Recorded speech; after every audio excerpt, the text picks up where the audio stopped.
So, I've been doing a little bit of research, a little bit of studying, a little bit of thinking, a little bit of pondering, a little bit of remembering, realizing that I'm fucking boring. I wouldn't want to watch me either. I mean, it's the content that's what's important, but I got no presentation. So I'm going to try and work on that. I've been, okay, I swear to God, I have never before in my life seen anything by Bill Hicks. I've heard his ride thing, and I've heard a little bit here and there what they had in Zeitgeist, but I've never seen Bill Hicks perform. I've never seen any of his performances on tape or audio. I've never heard his material. I don't know if I'm him reincarnated or not. No, I know I'm not. It's crazy. Absolutely crazy. Yeah, what a great guy. And then, very limited material, but the point I'm making here is that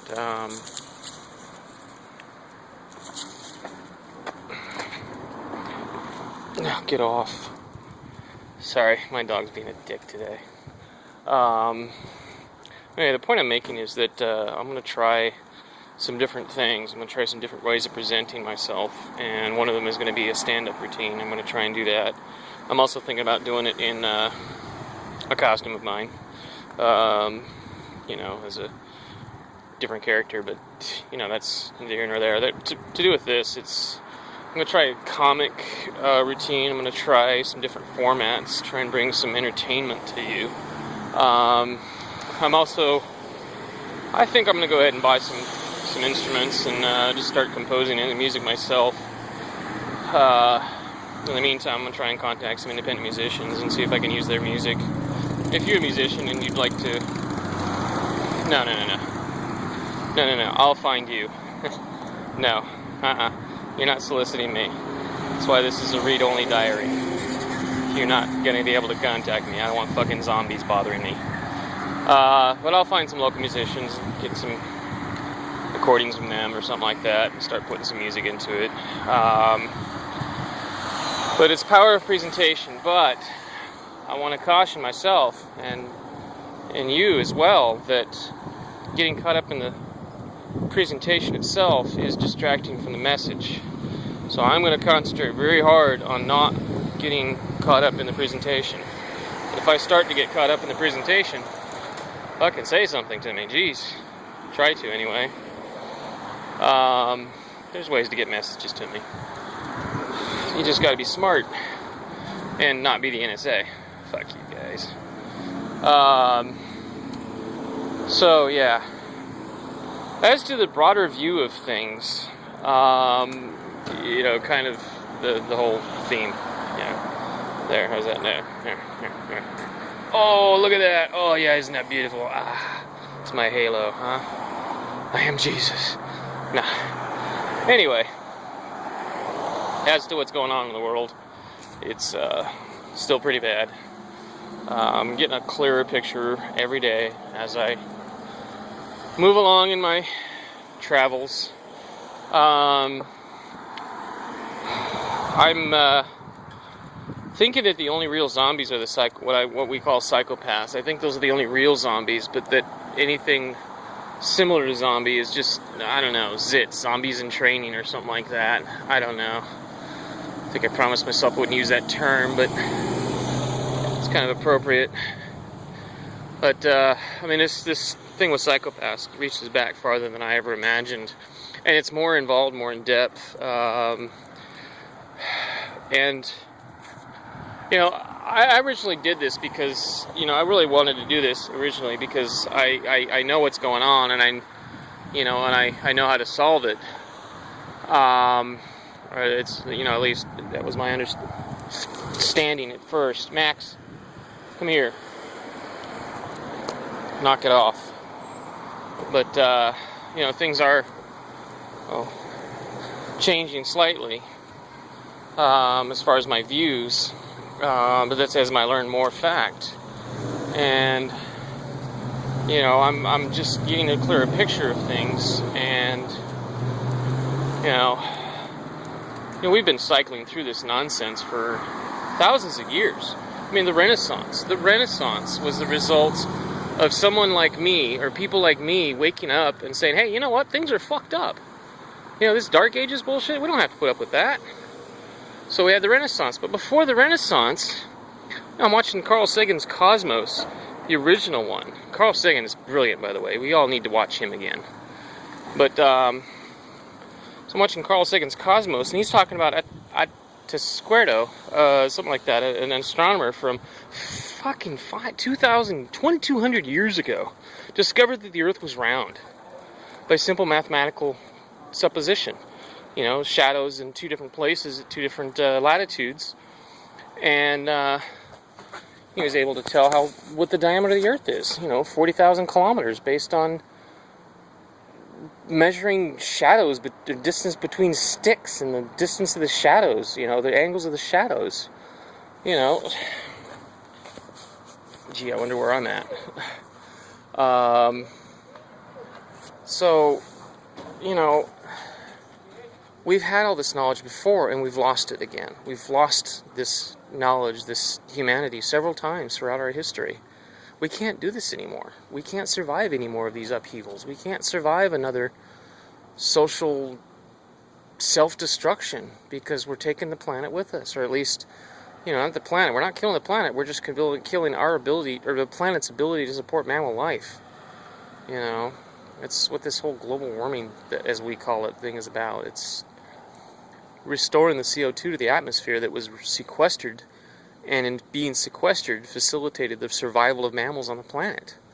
You know, and that was triggered by the comet that hit the Yucatan Peninsula in Mexico, when it was still above water. The part that was, yeah. Anyway, that killed off all the dinosaurs and allowed mammals to survive and thrive. So, you know, what's going to happen when we're killed off? You know, it's going to go back to single-celled organisms, basically. Plankton. You know, we're already seeing algae blooms increase and whatnot. So, no, we can't survive this one. This isn't another cycle. This is it. And right in here is the answers to our future. So listen to what I'm telling you, because I know. You know, we have been affected by these zombies. You know, it's just zombieism. That's all it is. Anyway.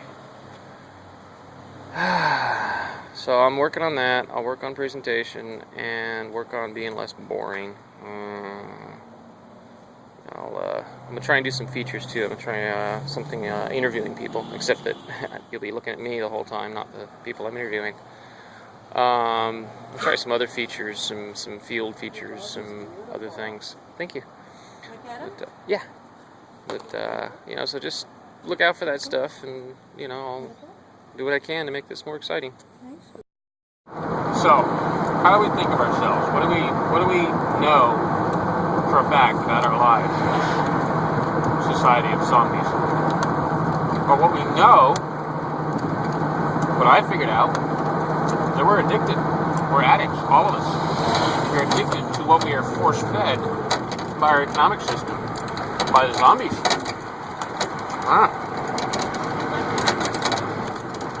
We are completely subservient to our addictions. That is how we become complete and total zombie converts, and how our masters are able to control us is by getting us addicted, or letting us get ourselves addicted, I should say, as I sit here and eat chocolate bar, because I am addicted. I've been fighting it for the last 2 weeks, ever since that, oh fuck. Okay, well, I'm kind of stopped here, but, you know. Anyway, so the state of our lives, the situation that's going on, how do I characterize that best so that you can understand? Well, we're addicted. We're addicts. We are addicted to everything that we purchase. We don't take care of our needs anymore. We just take care of our wants. And it's the zombieism that has us addicted. The true zombies, the psychopaths, they're supposed to be called by psychologists who are all addicted to consumerism, all that shit. Anyway, so yeah, we're just addicts. We're addicted to oil, we're addicted to coffee, we're addicted to sugar, we're addicted to wheat, we're addicted to milk, we're addicted to electronic stuff, we're addicted to the internet. We're addicts. We are just addicts, and we are being fostered as such in a vial of society that is the exact right mixture of everything that is wrong, everything that fosters addiction. So that's where we're at. We are victims of addiction, of our own addictions. So how do we fix it? Awareness. And that's it. Okay, so there we go. Sorry, I'm a little bit sunny. Anyway, I've had this idea for a long time, and I think it's about time to articulate it here. See, an orchestra is like a society. It means a group of people playing instruments in a unit, an orchestra. You know, each has to know his part. Each is an individual. They think their own thoughts, play their own part, but it's part of the same piece of music. It's just, a different part. But together, we, the members of an orchestra, make a single piece of music. But separately, they're individual pieces of music. So what I've been thinking is, get everybody that's not a zombie, that's interested, that wants, pick up an instrument, and pick up a part of New World Symphony. New World Symphony was written for America. So how appropriate that we play it, and play it with the idea that we are all individuals, but we work together as a group. We all have our own way. The only thing that we do together in this instance is play this piece of music. We learn our part, and when we meet each other, we call off in the distance with our instrument. And, this was specifically for my voyages at sea, but certainly applies. But when we meet, we can play together. And when we have enough people playing together, we have the whole orchestra. We have the whole symphony, the New World Symphony. And when we have that, we understand what society is. It is each of us individually playing our part, learning to our potential, our piece of that music. And once we all know it, we come together, we play it together as one person, one beautiful instrument, one beautiful symphony. So how's that for a way of getting us all together and knowing each other?